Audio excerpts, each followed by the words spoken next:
ના કરવા દીધી નોકરીને સીધા કર્યા છે આ ભલે અડાળ્યા મારી માતા તીએ છે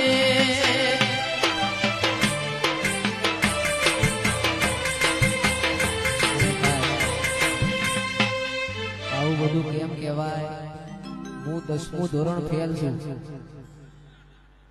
એ મન અભણ ચલાયો તે ઉપકાર તારો અભણ ચલાયો એ ઉપકાર તારો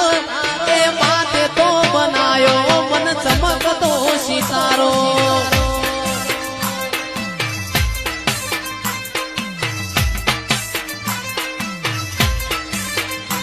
ના કરવા દીધી નોકરીને સીધા કર્યા છે આ ભલે